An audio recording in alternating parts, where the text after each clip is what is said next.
Hello dear friends, आज हम लोग फिर से हाजिर हैं आपके सामने और ये है आज हमारा नया जो पेपर हम डिस्कशन करने जा रहे हैं। ये जून 2012 का पेपर है जो पीवाईक्यू सीरीज के अंदर हम लोग डिस्कस कर रहे हैं। आप सबको पता है कि हम एक जो है बड़ा टारगेट लेकर के चले हैं। उस टारगेट के अंदर जो है दिसंबर 2023 के अंदर आपका जो है वो जेआरएफ होना बहुत जो है करवाना जो है वो मेरा लक्ष्य है और आपका भी ये लक्ष्य होना चाहिए, तभी जाकर के जो है ये चीज़ जो है सफल हो सकती है।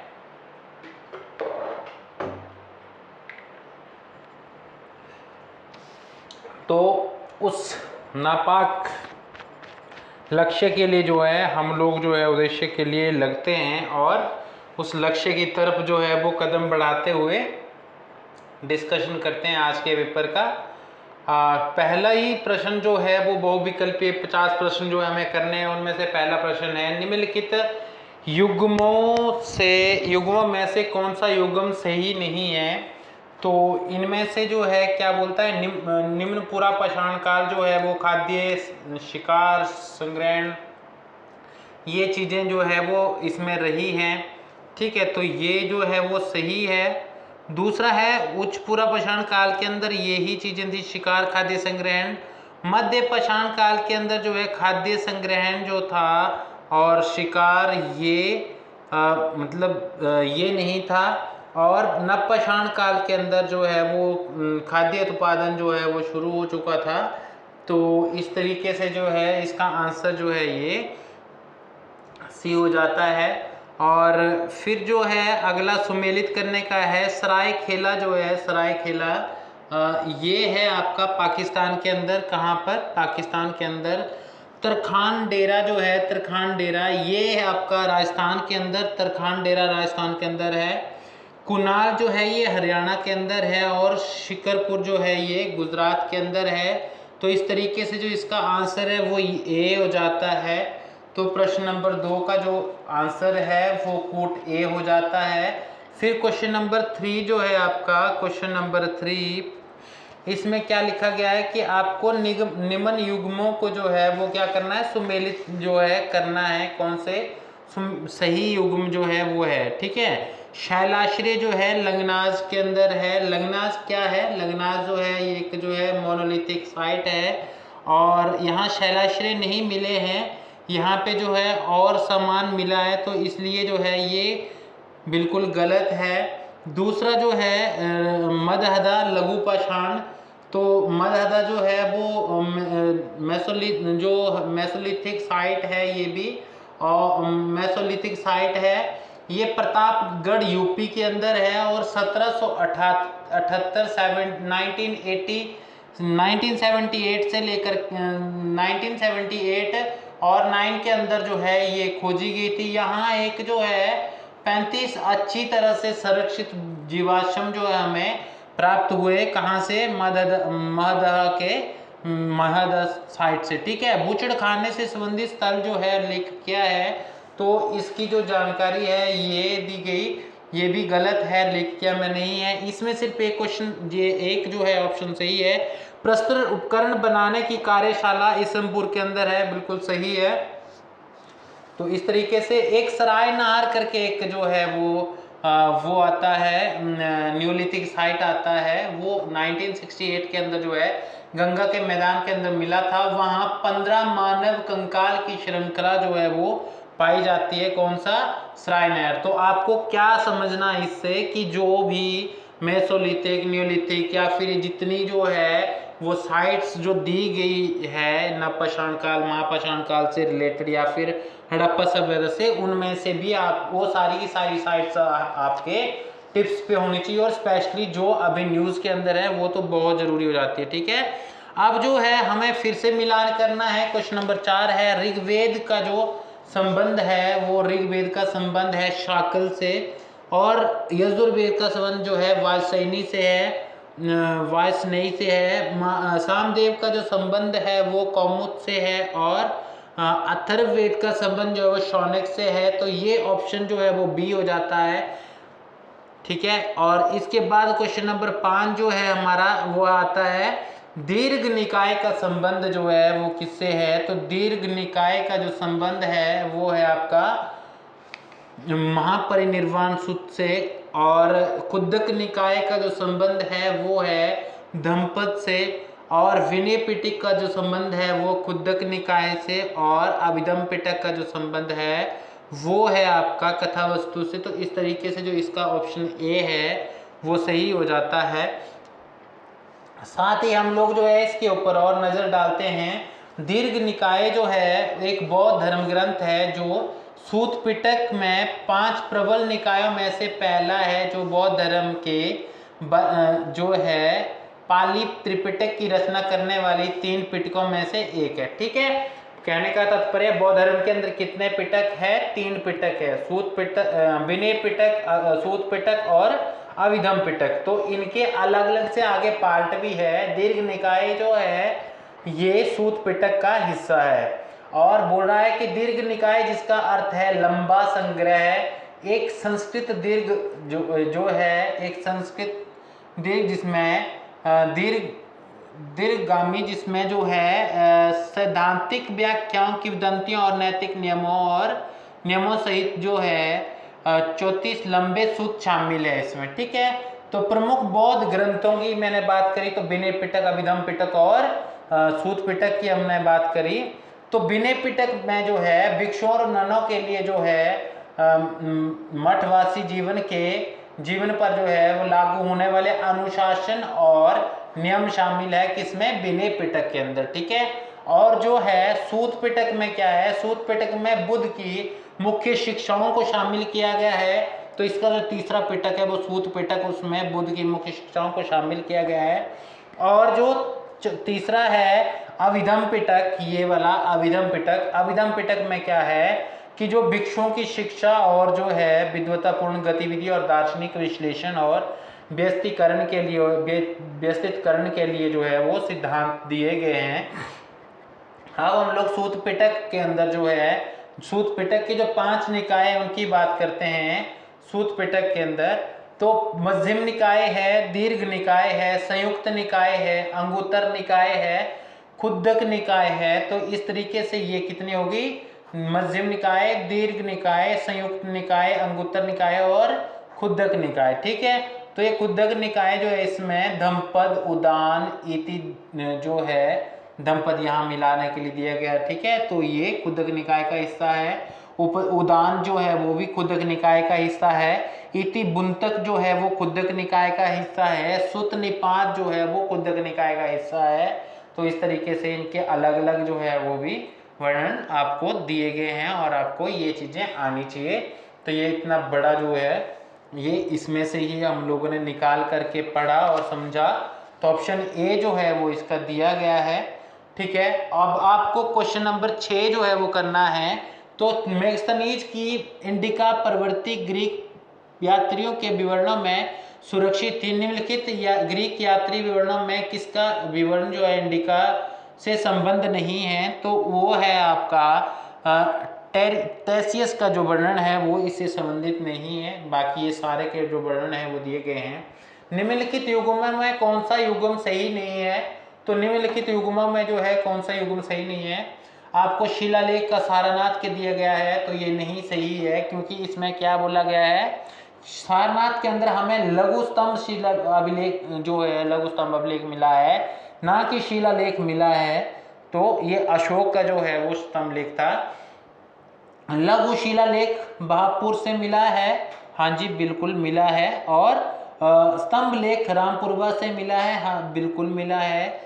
लघु स्तंभ लेख सांची से मिला है, ये भी सही है। तो इस तरीके से आपके 3 क्वेश्चन जो है ये तो बिल्कुल ठीक है, पर जो सही नहीं है ये पूछा है, तो वो क्वेश्चन नंबर जो ऑप्शन नंबर ए है। और आपको अशोक से जितने स्तंभ दिए गए हैं, जितने उन लोगों के उनके शिलालेख हैं या फिर जो है जितने उनका जो ये वर्क है उसके रिगार्डिंग आपको पूरा पता होना चाहिए। क्वेश्चन नंबर 8 है, निम्नलिखित आरोहण क्रम की प्रशासनिक संरचना में किसका क्रम सही है? तो 8 का जो आंसर दिया गया है इसमें क्या बोला गया? द्रोण, मुख, स्थानीय, संकरण, और कर्वतिक, ये जो है प्रशासनिक संरचना दी गई है, इसका हम लोगों को जो है क्रम सही लगाना है। तो इसका जो क्रम है वो क्रम सी में बिल्कुल सही दिया गया है। सी में क्या बोला गया है कि जो स्थानीय होता है उसमें जो है 800 गांव का समूह होता है। द्रोणमुख के अंदर जो है वो 400 के करीब जो विलेजेस होते हैं उनका समूह होता है, और कवर्तिक के अंदर जो है 200, और संग्रहण के अंदर 10 गांव का समूह होता है। तो ये आपको जो है वो ऑप्शन सी दिया गया है। तो ज़्यादा क्योंकि एक जैसे ही है तो पढ़ने की आवश्यकता है नहीं हमें कोई और ऑप्शन। तो अगर जो है क्वेश्चन नंबर 9 है, क्वेश्चन नंबर 9 में क्या बोला गया, निम्नलिखित में सही कालानुक्रम क्या है। जो पेरिस प्लस ऑफ द सी है ये 80 ईस्वी से लेकर के जो है 105 या 15 ईस्वी तक चलता है को, और जो है दूसरा है कॉस्मोस इंडी कोप्लेट्स जो है इसका कार्यकाल 530 से लेकर के है, और टोलेमी की ज्योग्राफी जो है ये 150 ईस्वी के करीब, और मैक्सनीज की इंडिका बिफोर क्राइस्ट में जाता है 1 से 4वीं शताब्दी के बीच में। तो अगर हम इसको मिलाएं तो इंडिका सबसे पहले आएगा, उसके पश्चात जो है पेरिप्लस ऑफ द एथ्रियन सी आएगा। ये किसने लिखी है आज तक मुझे पता नहीं चला है, मतलब मुझे क्या पूरी हिस्ट्री में पता नहीं है, ठीक है। और इसके अलावा जो है टॉलमी ने जो है, ये टॉलमी का तीसरे नंबर पे आएगा, और चौथे नंबर पर जो आएगा ये बी आएगा। तो इस तरीके से जो इसका ऑप्शन है ऑप्शन सी सही हो जाता है। मैक्सनीज ने जो है वो इंडिका लिखी है, ये भी ओरिजिनल फॉर्म में हमारे पास जो अभी उपलब्ध नहीं है। टोलेमी की ज्योग्राफी से इंडिया के बारे में हमें पहली बार इनके द्वारा जो पढ़ने को मिलता है। द पेरिप्लस ऑफ द एथ्रियन सी जो है ये किसने लिखी है इसके बारे में जानकारी नहीं है लेकर के। तो ये आपको क्वेश्चन नंबर 9 था। क्वेश्चन नंबर 10 है अगादाक्लीज जो है इसका संबंध किससे है। तो अगादाक्लीज का जो संबंध है वो संकर्षण से है। कडफिशिस का संबंध जो है वो बुध से है।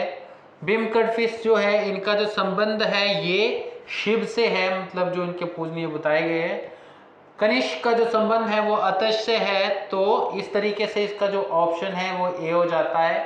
कनिष्क के बारे में हम लोग पढ़ चुके हैं विस्तार पूर्वक। बिम कडफिश के बारे में भी हम लोगों ने लास्ट वीडियो में पढ़ा था।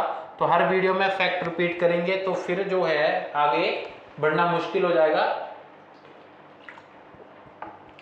क्वेश्चन नंबर 11 है निम्नलिखित साक्ष्यों में कौन सा रामगुप्त संबंधी जो है प्रवृत्ति साक्ष्य नहीं है। रामगुप्त संबंधी प्रवृत्ति साक्ष्य नहीं है। तो इसमें हर्ष ऋतु पर शंकराचार्य की टीका ये है, और अबुल हसन अली का मजमत उल तवारीख ये भी है। अमोघ वर्ष का संजान ताम्रपत्र ये है। सोमेश्वर का मान सोलास जो है ये रामगुप्त संबंधी प्रवृत्ति साक्ष्यों का जो है इसमें नहीं दिया गया है। अगला है उत्तर वैदिक कालीन जो है कृषक मुख्य रूप से शूद्र वर्ण के माने गए थे। बिल्कुल सही, ऐसा ही माना गया था। गुप्तोत्तर युग में जनजातियों का बड़े पैमाने पर जाति व्यवस्था में समावेश हुआ, ये भी सही है। तो इस तरीके से जो इसका आंसर है वो ये हो जाता है। क्वेश्चन नंबर 13 दिया गया है कि नाथ मुनि ने अलवार कविताओं का संग्रह किस ग्रंथ में किया। तो नाथ मुनि ने जो है अलवार कविताओं का जो संग्रह है वो पेरिय पुराणम नहीं, तिरुमुरई इसमें भी नहीं, नलियर दिव्य प्रबंधन इसमें किया गया था, और तिरुतोंडल तिरुवंती इसमें नहीं था। ठीक है, तो इससे इस प्रकार इसका ऑप्शन सी हो जाता है। और 14th क्वेश्चन जो है रुद्रमा देवी किस वंश की जो है रानी थी, पहचानिए। तो रुद्रमा जो है आपको पता है कि बदामी के चालुक्यों की नहीं थी। रुद्रमा के बारे में हम कहाँ पढ़ते, जब वारंगल के काकतियों के बारे में पढ़ते हैं। तो ज़्यादा ऑप्शन पढ़ने की ज़रूरत नहीं है, एकदम से अगर आता है तो निशान लगाओ, नहीं आता है फिर तो ऑप्शन पढ़ने का ज़रूरत होता है। ठीक है, और आपको पता है पांडे जो थे वो मदुरा के अंदर थे, ये पांड्यों का राज्य था। ठीक है, कहाँ, बिल्कुल साउथ के अंदर। पांडे, चोल और चालुक्य के बारे में जब हम पढ़ते हैं, ठीक समझ में आई बात है। तो अब जो है इसमें नीचे देखो, शैतान का नाम हाजिर, शैतान जो है नाम लिया और शैतान हाजिर, वही वाली बात है कि अब जैसे ही हम लोगों ने नीचे जो है एक क्वेश्चन और स्क्रॉल किया तो यहाँ पे वो चीज़ें हमें जो है वो आ गई। क्या बोला गया है कि कीर्ति वर्मन जो है, कीर्ति वर्मन, ये कीर्ति वर्मन का संबंध किससे, तो कीर्ति वर्मन का संबंध जो है बतापी से है। सिंह विष्णु जो है आपको पता है एक पल्लव राजा थे, और पल्लव राजा, पल्लवों की राजधानी कहाँ थी, कांचीपुरम में। दंती वर्मन जो है, मान्य सिंह विष्णु जो है पांड्य वंश के संस्थापक, दंती वर्मन जो है, दंती वर्मन ये मान्य खेट इनकी राजधानी थी, और ये राष्ट्रकूट से संबंधित थे, आपको ये याद रहना चाहिए। विजाली जो है ये चोल वंश के संस्थापक थे, और ये तंजौर इनकी राजधानी थी, इसलिए जो है इस तरीके से आपको ये संस्थापक दिए गए और उनकी राजधानी दी गई है। कौन से वंश से है ये मैंने आपको बता दिया है। अब आपको इसका आंसर जो है वो डी लगाना है, ठीक है। और जब आप जो है साउथ का मैप देखते हैं, अगर जगह है तो मैं बना करके दिखा देता हूँ।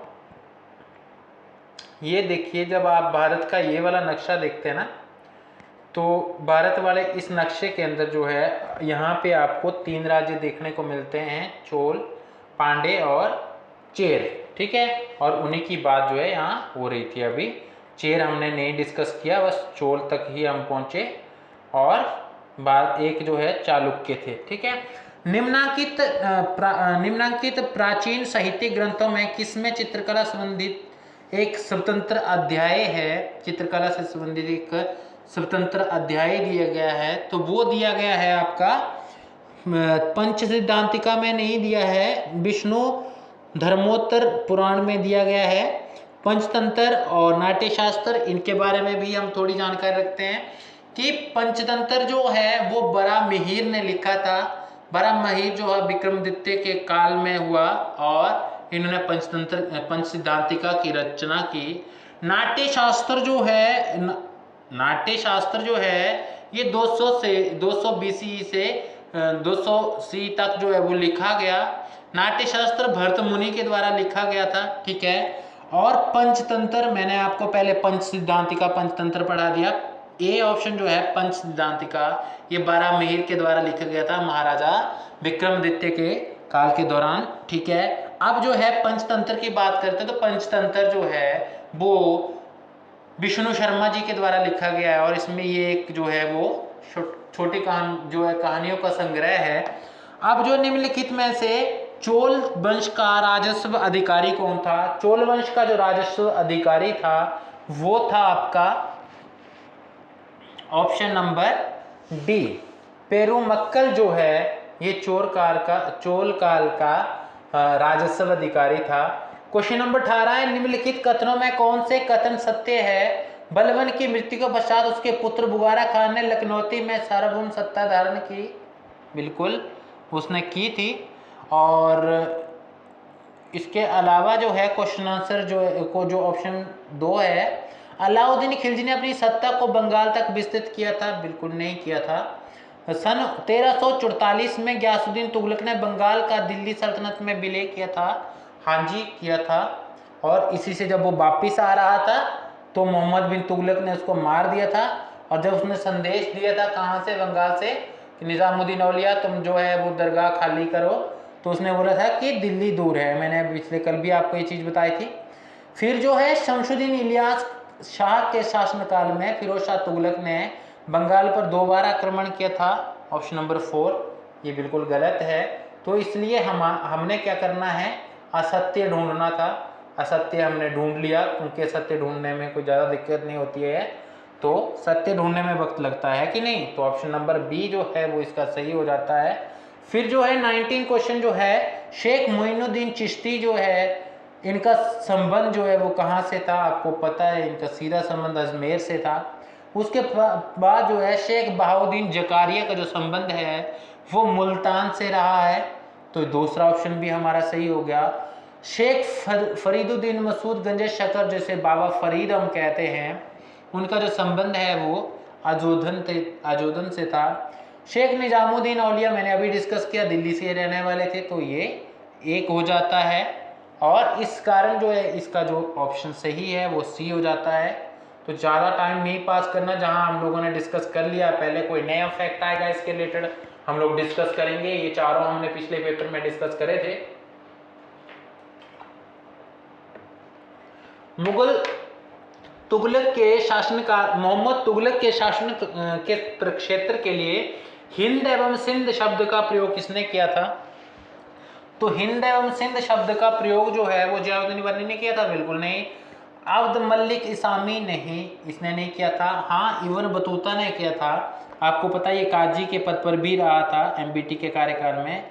या इसके बीच में आपको ये पढ़ना है, इब्न बतूता ने रहला लिखा है और आपको ये पढ़ना है अभी वीडियो पॉज करके कि याहिया बिन सरहिंदी ने जो अहमद सरहिंदी ने जो कौन सी बुक लिखी है, अहमद मलिक इसामी ने कौन सी बुक लिखी है और जियाउद्दीन बन्नी ने कौन सी बुक लिखी है। ये आपके लिए होमवर्क है। क्वेश्चन नंबर 21 है, मोहम्मद गवान है जो है महमूद गवान है, बहमनी अमीर वर्ग की शक्तियों पर अंकुश लगाने के लिए क्या कदम उठाए थे? तो उन्होंने जो है उनके भूमि अनुदानों के आकार को कम कर दिया। हाँ जी, अगर आपको नियंत्रित करना है तो ये कम करना पड़ेगा। उसने राज्य के प्रत्यक्ष अधिकार क्षेत्र में आने वाले भूमि क्षेत्र को विस्तृत किया। हाँ, राज्य का अधिकार क्षेत्र विस्तृत करेगा तभी तो वो नियंत्रित होंगे। उसने गवर्नरों को एक से अधिक किलों पर नियंत्रण रखने की अनुमति नहीं दी। उसने जो है अगर वो नियंत्रण देता तो फिर जो है तब कहाँ कंट्रोल कर पाता। उसने भूमि लगान की दर को बढ़ा दिया, उसने ऐसा नहीं किया था। तो इसलिए हमारे क्वेश्चन जो है ये 1 2 3 सही हो जाता है। और 22 जो है निम्नलिखित में को जो है सही काल अनुक्रम अनुसार जो है वो लिखना है। तो इसमें क्या बोला गया है, पहले हम लोगों ने एक डिस्कस किया था ऊपर, ये महमूद गवान के बारे में थोड़ा सा बता देता हूँ, पिछली वीडियो में भी बताया था। महमूद गवान जो है वो 1465 के अंदर जो है 63 के अंदर हुमायूं शाह के अधीन जो है वकील सल्तनत के रूप में नियुक्त किया गया था। ठीक है, इसके बाद भी इन्होंने अपनी जो है सेवाएं जारी रखी। बहमनी साम्राज्य में प्रधानमंत्री के रूप में भी इन्होंने कार्य किया था। उन्हें ख्वाजा जहां मलिक तुज्जर की उपाधि दी जाती है। बेसिकली ये शासक ना होकर के उसके जो है अधीन एक मंत्री और वकील सल्तनत थे। ठीक है, तो इसलिए जो है ये बहुत महत्वपूर्ण हो जाता है हमारे लिए।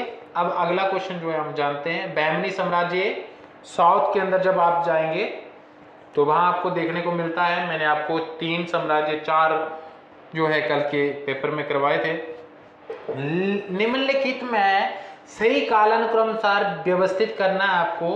तो सबसे पहले जो है वो आते हैं एकनाथ। ठीक है, महाराष्ट्र से अभी जो एकनाथ शिंदे हैं उन्हीं से इनका नाम याद रखना है, एकनाथ। और दूसरा जो है सूरदास, अगर दूसरे नंबर के मैं बात करूं तो सूरदास तीसरे पे आते हैं और चैतन्य महाप्रभु दूसरे पे आते हैं। ये बंगाल के अंदर हुए, ये महाराष्ट्र के अंदर हुए। ठीक है, ये उत्तर भारत के अंदर हुए थे। ठीक है, उत्तर प्रदेश और ब्रज के अंदर। सूरदास जो है ये भी कृष्ण भक्ति के मार्ग पर चले थे। तो ये 3 पे हैं हमारे। ठीक है, अब मैं कार्यकाल कर हूं तो चैतन्य महाप्रभु जो है वो 1486 से 1534 तक रहे। एकनाथ जो है वो 1544 से लेकर 1594 तक जो है वो रहते हैं। और सूरदास जो है ये 1488 के करीब से लेकर के 1523 तक जो है रहते हैं। तुलसीदास जो है वो 1543 ईस्वी पूर्व जो है वो जब ये आते हैं और ये रामायण महाभारत रामायण की रामचरितमानस की रचना करते हैं। अकबर के समकालीन जो है समझे जा सकते हैं ये। ठीक है, तो ये इसलिए इसका आंसर जो है वो ए हो जाता है। और क्वेश्चन नंबर जो है वो 23 करना है हमें। सैन्य दृष्टि से फिरोज शाह तुगलक का शासन अविशिष्ट था। सैन्य दृष्टि से जो है वो फिरोज शाह तुगलक का शासन अविशिष्ट था। बिल्कुल सही है। वे नागरकोट के शासक को अपने अधीन करने में सफल रहा, ये गलत है। वो सफल रहा था और उसने हमारे बहुत सारे मंदिर भी लूटे हिमाचल में। ठीक है, तो ये गलत था, इसलिए इसका जो आंसर है वो सी हो जाता है। एक सत्य और आरा सत्य है। 24 जो है उसने ज्वाला जी और बजरेश्वरी मंदिर के से इतनी सारी बुक्स और वो धन चुरा करके लेके गया था। लुटेरा था 1 नंबर का ये। ठीक है, हिमाचलियों के लिए तो एटलीस्ट ऐसा ही था। 24 जो है किसके अनुसार मुगल हरम जो है सचित्रता का मंडप था, तो ये था आपके निजामुद्दीन अहमद जो है इनके अनुसार। और अबुल फजल जो है उन्होंने अकबरनामा लिखा है। गुलवदन बेगम जो है इन्होंने हुमायूंनामा लिखा है। और अब्दुल हमीद लाहौरी जो है इन्होंने शाहजहां के ऊपर जो है क्या लिखा है, बादशाहनामा लिखा है। ठीक है, हुमायूंनामा, बादशाहनामा और अकबरनामा। ओके, अब जो है आपको 25th क्वेश्चन जो है वो देखना। मुगल प्रशासनिक व्यवस्था में मीर बख्शी का क्या पद था? तो मीर बख्शी जो है, ये मीर बख्शी आपके प्रमुख वेतनाधिकारी नहीं थे। मीर बख्शी जो है ये रहा है मुगल सेना का प्रमुख सेनाध्यक्ष। ठीक है, सेना जो से रिलेटेड रहा है। और 60 टकसाल का जो प्रभारी होता था उसको हम बोलते हैं दरोगा। ठीक है, अब जो है इससे रिलेटेड जो है मुगल सल्तनत से रिलेटेड, हालांकि इसकी जो आंसर की में बताया गया था वो प्रमुख वेतनाधिकारी बताया गया था यूजीसी के। तो आप उसमें जब देखते हैं तो इसमें आपको देखने को मिलता है मीर बख्शी सेना से रिलेटेड था। ठीक है, अब जो है 26 क्वेश्चन हम लोग देखते हैं। 26 में क्या बोला गया है? 26 बोलता है सती प्रथा पर पूर्ण प्रतिबंध जो है, सामाजिक सुधार जो है अकबर द्वारा नहीं किया गया। निम्नलिखित में से कौन सा सामाजिक सुधार अकबर द्वारा नहीं किया गया? विधवा विवाह को वैधता प्रदान करना, इन्होंने वैधता प्रदान करी थी।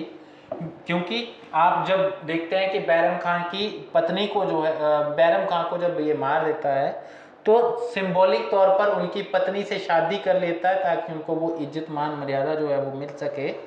और इसलिए वो विधवा विवाह को जो है वैधता तो देते ही हैं। विवाह का पंजीकरण करना ये भी इन्होंने चलाया था। सती प्रथा पर पूर्ण प्रतिबंध वो नहीं लगा पाए थे, हालांकि उन्होंने कोशिश करी थी कि उस चीज़ को वो जो है वो प्रोटेक्ट जो है करें। खतना करने की आयु सीमा जो है 12 वर्ष करना, ये बिल्कुल सही है। तो इसलिए इसका जो आंसर है क्या हो जाएगा? सी हो जाएगा। 27 क्वेश्चन जो है, मुगल कालीन भारत में नील का उत्पादन दिल्ली एवं आगरा प्रांतों तक सीमित था। ये क्वेश्चन जो है वो ये गलत है। मध्य मास अनुदानों को औरंगजेब ने वंशानुगत बना दिया था, बिल्कुल सही, उसने वंशानुगत बना दिया था। जहांगीर ने अल्तमगा जागीरों के स्थानांतरण की प्रथा प्रारंभ करी, तो जहांगीर ने जो है अल्तमगा जागीरों के स्थानांतरण की प्रथा प्रारंभ करी, ये गलत है। कश्मीर में भू राजस्व निर्धारण की जाति प्रणाली को लागू किया गया, ये भी गलत है। ठीक है, तो ओनली ऑन जो है वो सिर्फ एक ये सही है, तो ऑप्शन बी हो जाता है आपका सही। 28 क्वेश्चन जो है यहाँ पे आपको फिर से जो है वो क्या करना है? मिलान करना है। अगर मिलान करने में आप सफल रहते हैं तो एक्चुअली ये फ्री के नंबर होते हैं अगर आपको थोड़ी बहुत भी जानकारी इस बारे में है तो। मासिर ए जहांगीरी का जो मिलान है ये करेंगे तो ये मिलेगा 3 से। ख्वाजा कामगार गैरत खान के द्वारा जो है वो इसकी रचना की गई। इकबाल नामा ए जहांगीरी जो है इसकी रचना मोहतमिद खान के द्वारा की गई थी। मासिर ए आलमगीरी सी की जो रचना है साकी मुस्तैद खान के द्वारा की गई। और फतुआत ए आलमगीरी इसकी जो रचना है ईश्वर नागर द्वारा की गई थी। तो इस तरीके से जो इसका आंसर है वो बी हो जाता है। 3, 1, 2 और 4। ठीक है, निम्नलिखित घटनाओं को जो है वो कालक्रम अनुसार जो है व्यवस्थित करना है आपको। मुगलों का बल्क पर अधिकार जो होता है और महावारी समानुपात प्रणाली का प्रारंभ, निजामशाही का अंत और बीजापुर में गोलकुंडा से मुगलों की संधि। तो ये जो है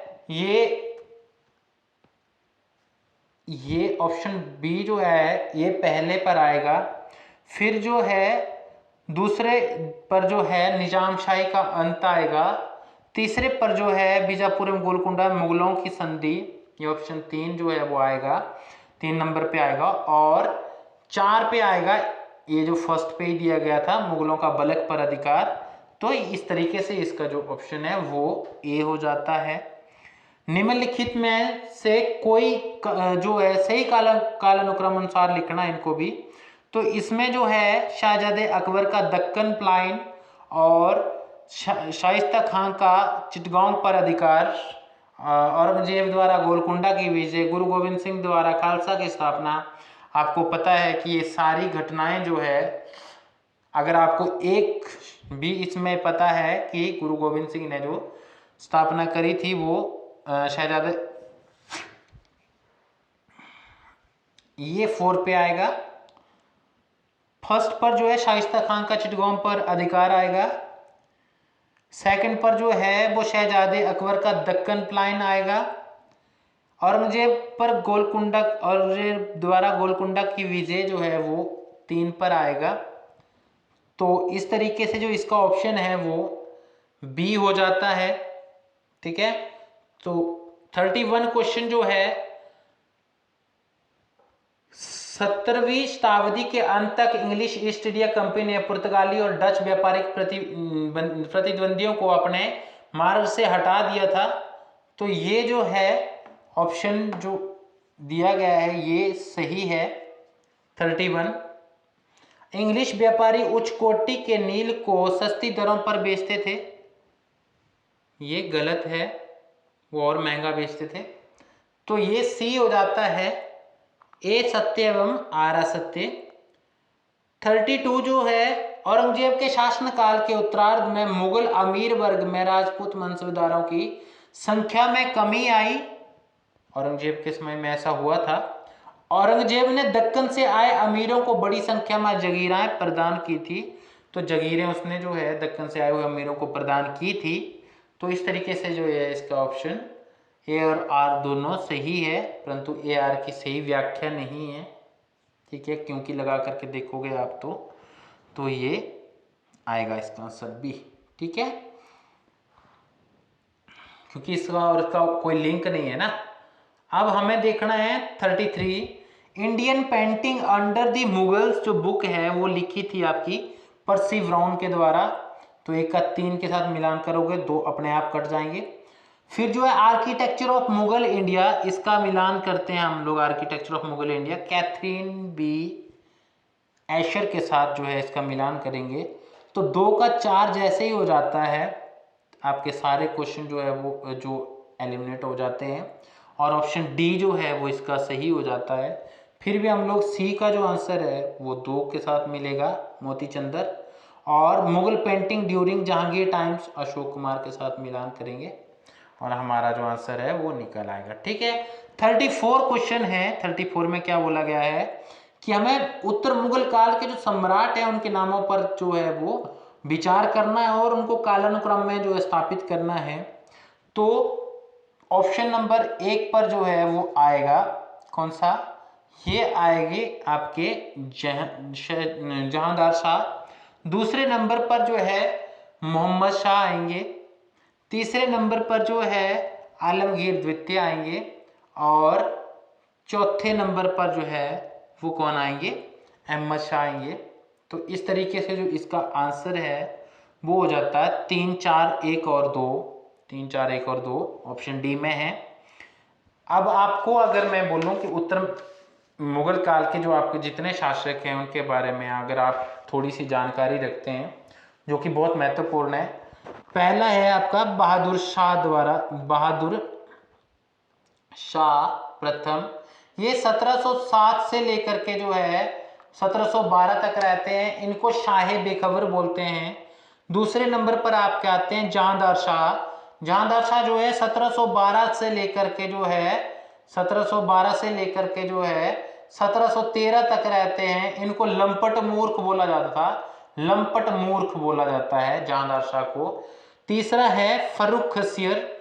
फर्रुख खसियर जो है वो 1713 से लेकर 1719 तक रहते हैं और उनको घृणित कायर की संज्ञा दी गई थी।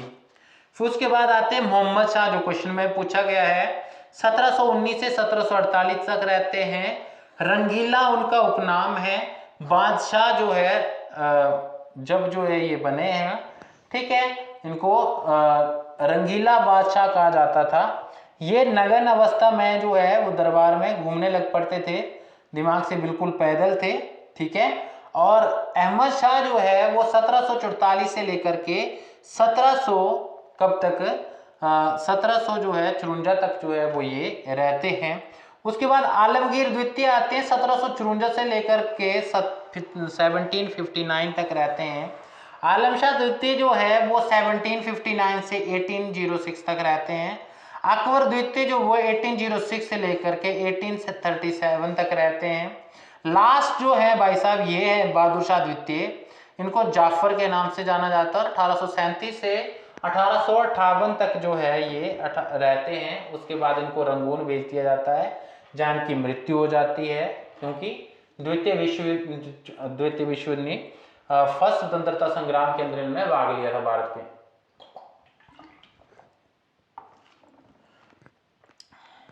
अब आपका क्वेश्चन नंबर है 35।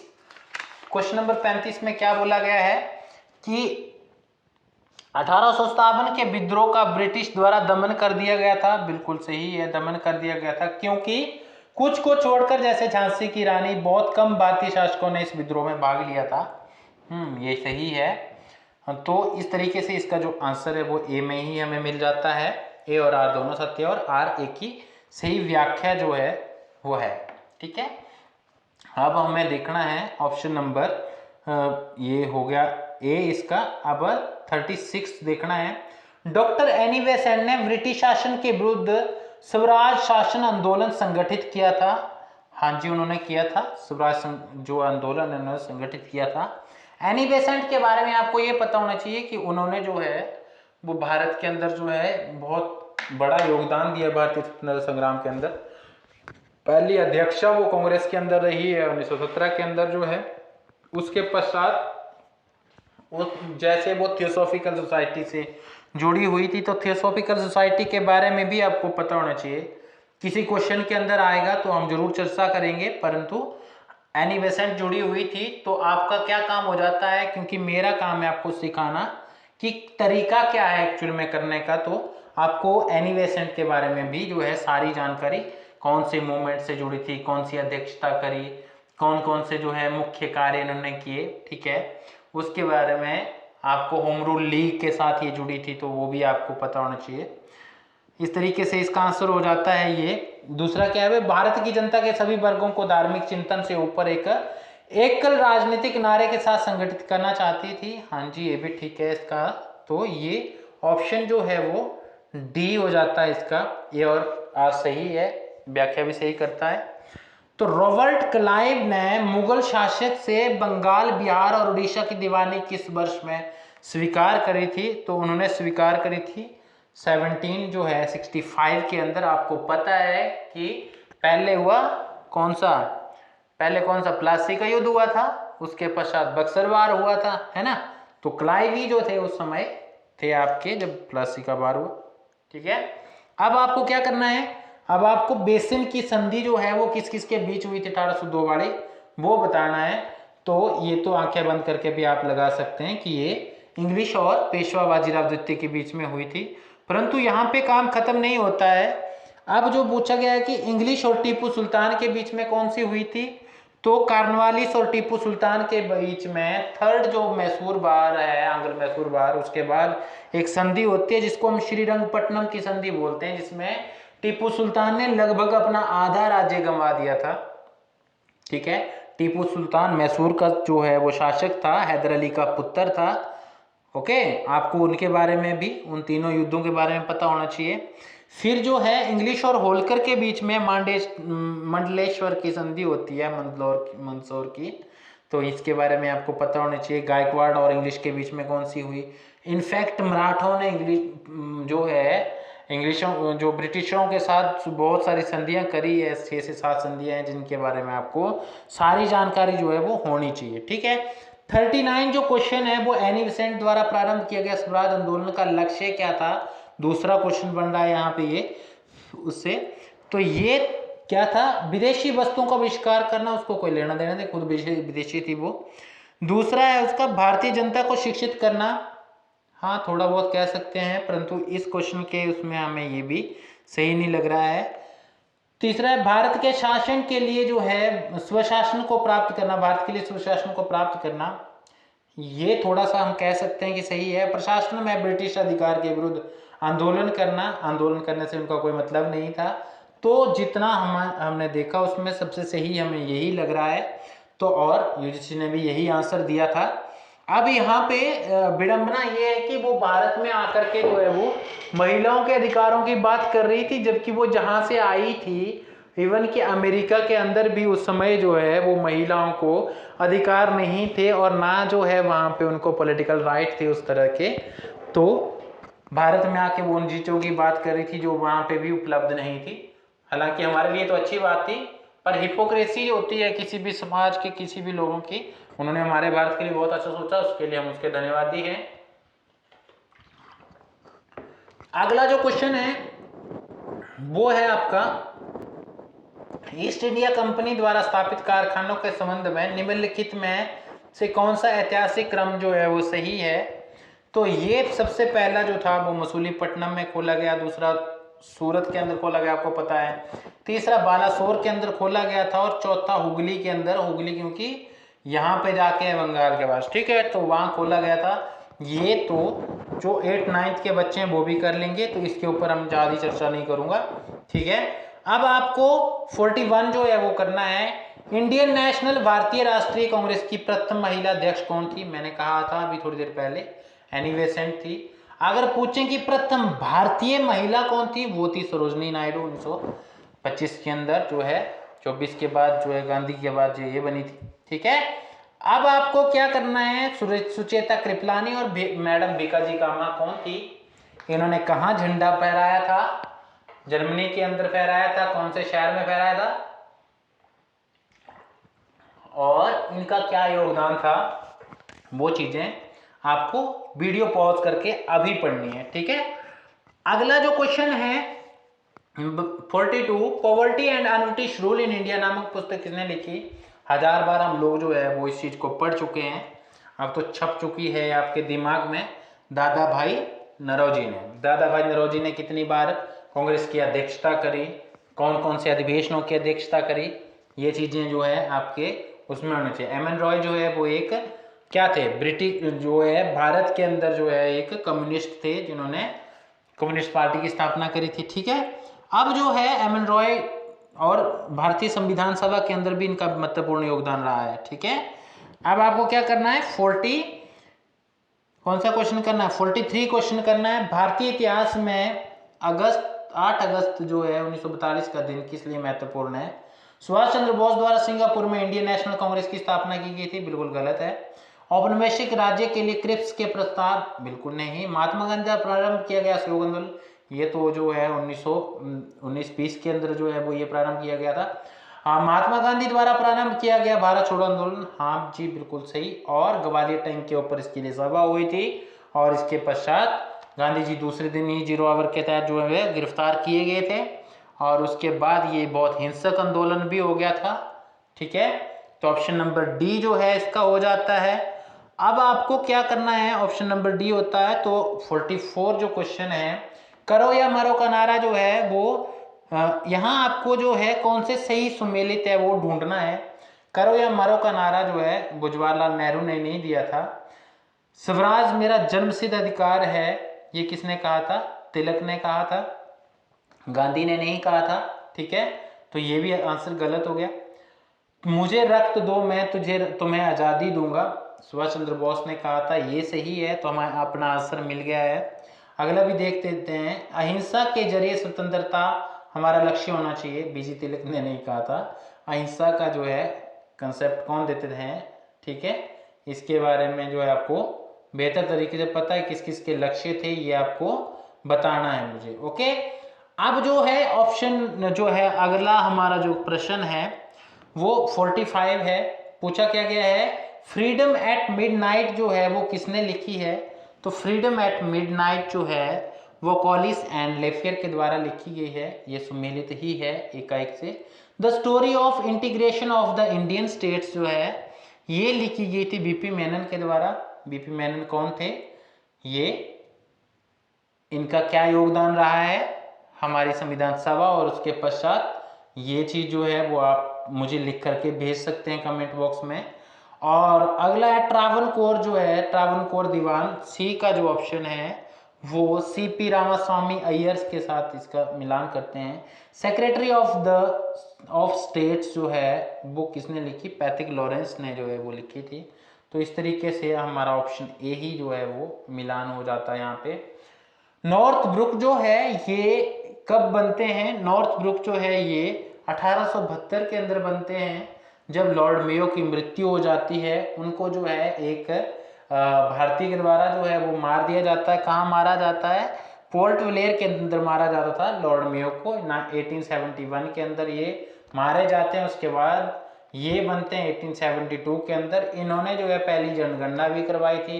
इनकी मृत्यु भी जो है वो कहाँ हुई थी, भारत के अंदर ही हुई। कहाँ, पोर्ट ब्लेयर के अंदर हुई थी। ठीक है, तो किसने मारा था इनको, उस चीज का जो है वो आप मुझे कमेंट बॉक्स में लिखो, ताकि सब मैं ही करूंगा। तो भाई आप क्या करोगे, जेआरएफ आपका होना चाहिए, मेरा नहीं, मेरा हो चुका है। ठीक है, अब जो है आपको क्या करना है, सेकंड का देखना है कि लॉर्ड मिंटो थे।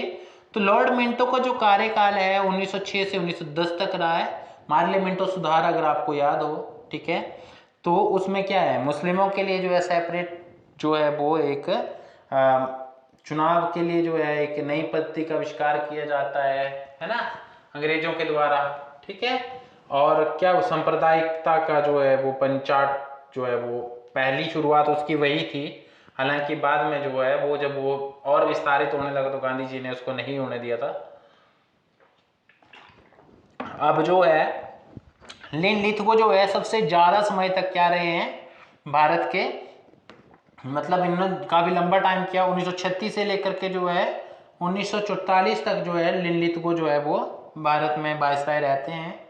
इस तरीके से जो है इसका ऑप्शन जो है वो हो जाता है आपका ए, क्योंकि शुरुआत मियो से हुई थी तो मियो ही हमारे पहले हैं, ए होता है। ठीक है, डी नहीं होता। अब जो है क्वेश्चन नंबर हमारा अगला क्वेश्चन जो है वो आता है 47, बोलता है कि निम्नलिखित में जो है कालानुक्रमानुसार जो है वो हमें व्यवस्थित करना है। सेंट थॉम का जो युद्ध है वो फर्स्ट नंबर पर होता है। कॉर्नवालिस ने क्या किया था, पिंडारियों का दमन किया था। बक्सर युद्ध कब हुआ था, 64 के अंदर हुआ था, 1764 के अंदर हुआ था। ठीक है, तो जब जो है सेंट थॉम का युद्ध होता है, फिर चतुर्थी का युद्ध होता है। ठीक है, फिर जो है तीसरे नंबर पर बक्सर बार होता है और चौथे पर पिंडारियों का दमन होता है। तो पिंडारी दमन से ही आपका क्वेश्चन निकलता है, दमन से दमन निकला और यहाँ ए बन गया। ठीक है, क्वेश्चन नंबर जो ऑप्शन जो है ए बना, कोट ए बना हमारे पास। ठीक है, 48 का जो है कर्नल टॉड जो है, कर्नल टॉड का जो मिलान होता है वो होता है annulus and antiquities of Rajasthan, इससे मिलान होता है। जॉन मॉलकम जो है इनका मिलान जो है memoir of the Central India, इससे होता है, किससे, memoir of the Central India. C R Wilson जो है इनका मिलान जो है, सी आर विल्सन का जो मिलान है वो early annals of the English Bengal, in English in Bengal. M Wilks का जो मिलान है वो historical sketches of south India से हम लोग करते हैं। ऑप्शन नंबर ए बनता है कूट में इसका। फिर जो है 49 का जो आंसर है, पंजाब टेनेंसी एक्ट जो है वो 1868 के अंदर जो है वो पारित होता है। द इलवर्ट बिल जो है वो 1883 के अंदर पारित होता है। और हंटर आयोग जो है वो शिक्षा से रिलेटेड था, ये 1882 के अंदर आता है। और आपको पता है कि 1882 के अंदर किसका कार्यकाल था, लॉर्ड रिपन का कार्यकाल था। ठीक है, और उन्होंने काफी सुधारात्मक कदम जो है उठाए थे। कभी चर्चा में आएंगे, क्वेश्चन में आएंगे जरूर, तो हम उस समय चर्चा करेंगे। चैम्बर ऑफ द प्रिंसेस जो है 1921 के अंदर गठित किया गया था। इसमें जो है भारत के अंदर जो राजा हुआ करते, राजकुमार हुआ करते, उनका एक जो है ये एक संघ बना था। अब जो है यहाँ डी जो है इसका आंसर सही है। ठीक है, अब 50 क्वेश्चन जो है, निम्नलिखित विचारधाराएं जो अलग अलग समय में उभर कर आई, उन्हें क्रमानुसार व्यवस्थित कीजिए। तो एनलाइटनमेंट हिस्टोग्राफी जो है वो नहीं आती है, पहले चर्च की हिस्ट्री लिखी जाती है तो चर्च हिस्टोग्राफी आती है। दूसरे टाइम पर जो है उनका विरोध करने के लिए आते हैं आपके एनलाइटनमेंट हिस्टोग्राफी, तो ये जो है एक हो जाए तो ये दो हो जाए, ठीक है। फिर उसके बाद जो है एनालिस जो है वो स्कूल आता है हिस्टोग्राफी का, तो ये तीसरा नंबर हो गया। सबसे लास्ट पर जो है सबाल्टर्न हिस्टोग्राफी आती है, ये हिस्ट्री लेखन की तकनीक्स हैं, तो ये सी जो है वो इसका आंसर हो जाता है। और इस तरीके से हम लोगों ने क्वेश्चन जो है वो समाप्त कर दिया अपना आज का। और उम्मीद करता हूं कि आप जो है अपने जेआरएफ के लिए जी जान से जुटे होंगे और ज़्यादा से ज़्यादा मेहनत कर रहे होंगे। मैं डेली की एक वीडियो प्रोवाइड करवा पा रहा हूँ, समय का अभाव रहता है सबके पास, ठीक है, और आपके पास तो वैसे भी जो है बहुत कम समय है, तो ये वीडियोस लगाने हैं। और उससे पहले जो है मैंने आपको बता रखा है कि खुद से भी कोशिश करनी है कि एक बार उसका आंसर आप लोग जो है वो खुद देने का ट्राई करें, ठीक है। और मुझसे जो हेल्प बन पड़ेगी मैं करूँगा, आप मुझसे जब मर्जी जो है वो कॉल करके संपर्क कर सकते हैं। इस बार दिसंबर 2023, ठीक है, दिसंबर 2023 के अंदर आपको क्या करना है, जेआरएफ करना है, ठीक है। थैंक यू सो मच, धन्यवाद।